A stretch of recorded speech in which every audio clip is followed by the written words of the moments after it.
आजको यस भिडियोमा हामी कक्षा 12 को इन्भेन्ट्री म्यानेजमेन्ट च्याप्टर अन्तर्गत इकोनोमिक अर्डर क्वान्टिटी जुन चाहिँ NEB को क्वेशन नम्बर 11 मा 1 मार्क्स को सोध्ने गर्छ त्यसलाई हामी सल्युसन गर्ने छौं र हामी 2079 सेट C को क्वेशनलाई लिएको छौं र following information are given in respect of material ordering cost per order 300 दिएको छ हामीलाई त्यसैगरी क्यारी कस्ट 10% जो चाहिँ 10% भन्नुको मतलब पर्चेसिङ प्राइस पर युनिट को हामी 10% निकाल्छौं 20 को 10% निकाल्छौं त्यसैगरी एनुअल रिक्वायरमेन्ट 3000 युनिट्स दिएको छ र required economic order quantity and number of order सोधेको छ यसलाई सल्युसन गरौँ है त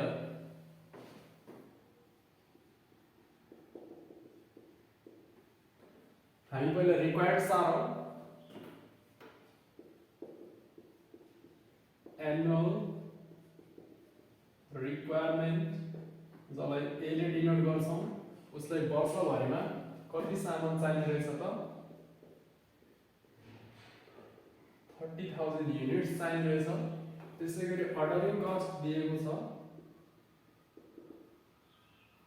ordering cost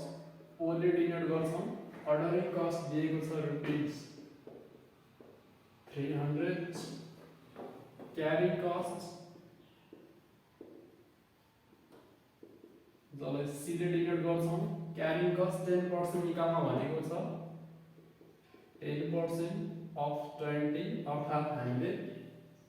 purchasing price per unit को 10% निकाल्छौं यो भयो रुपीस 2 त्यसैगरी हामीले भनेको छ निकाल्नलाई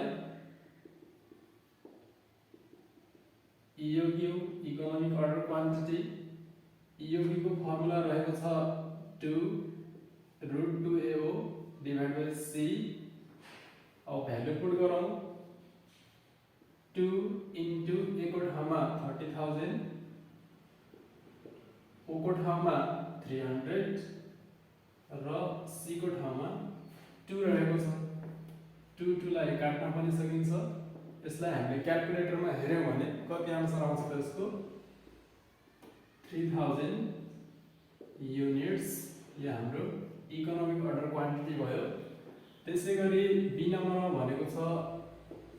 नम्बर अफ अर्डर निकाल्नको लागि n जसको फर्मुला रहेको छ A divide by EOQ A भनेको कति छ त हाम्रो 30000 युनिट्स डिवाइड बाइ EOQ आयो हाम्रो 3000 युनिट्स त्यसैले यसलाई हामीले काट्यौं भने 10 आउँछ यसलाई हामीले टाइम्समा राख्नुपर्छ र यसको EOQ को अर्थ के हो भन्दाखेरि एकचोटीमा उसले 3000 सामान मगाउँछ भने नम्बर अफ अर्डर भनेको उसले वर्षभरिमा 10 चोटी सामान मगाउँछ जहाँ चाहिँ उसको कस्ट चाहिँ के हुन्छ त मिनिमम हुन्छ यसैगरी यी दुईटा क्वेशनहरुलाई पनि सल्भ गर्ने कोशिश गरौँ क्वेशन नम्बर 1 मा भनेको छ if annual requirement is 1 lakh units and economic order quantity is 20000 units then find out the number of order सोधेको छ एक्जाममा यस्तो क्वेशनहरु पनि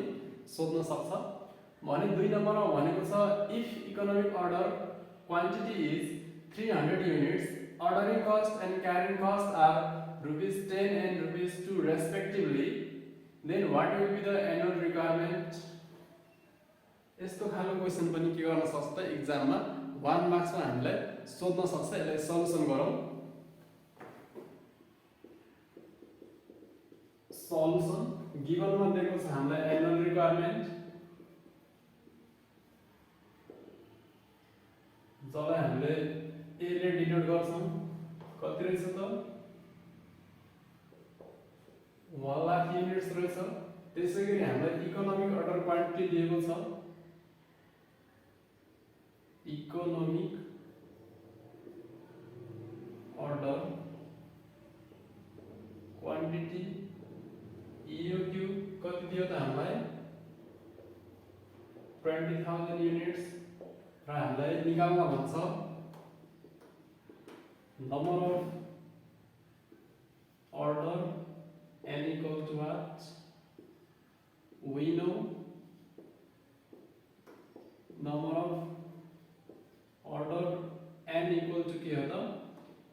डिभाइड बाई यो के हो त्यसै गरी ए कति रहेछ त 1 लाख डिभाइड बाई यो के हो 20,000 यसलाई हामीले काट्यौं भने कति आउँछ त 5 टाइम्स आउँछ हाम्रो नम्बर अर्डर कति आयो 5 टाइम्स आयो त्यसै गरी क्वेशन नम्बर 2 लाई पनि सल्भ गर्ने कोशिश गरौँ सल्भ गरौँ 2 मा इकोनोमिक अर्डर क्वान्टिटी 300 दिएको छ EOQ इक्वल टु 300 युनिट्स त्यसै गरी अर्डरिङ कस्ट दिएको छ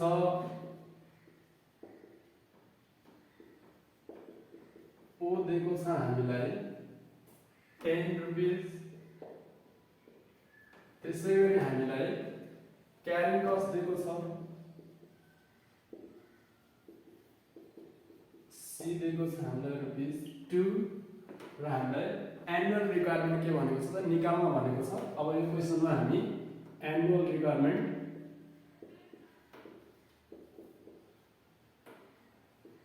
के गर्छौं त फाइन्ड आउट गर्छौं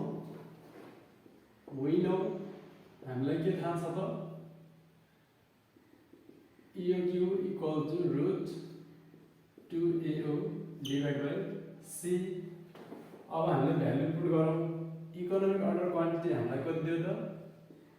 300 2 को ठाउँमा 2 a को ठाउँमा हामी के राख्छौं त निकाल्नु पर्ने छ के पनि राख्दैनौं ए नै राख्छौं त्यसै गरी o को ठाउँमा हामीलाई 10 दिएको छ c को ठाउँमा 2 दिएको छ 2 2 क्रस गर्न सकिन्छ बच्यो के त 3000 इक्वल टु a इन्टु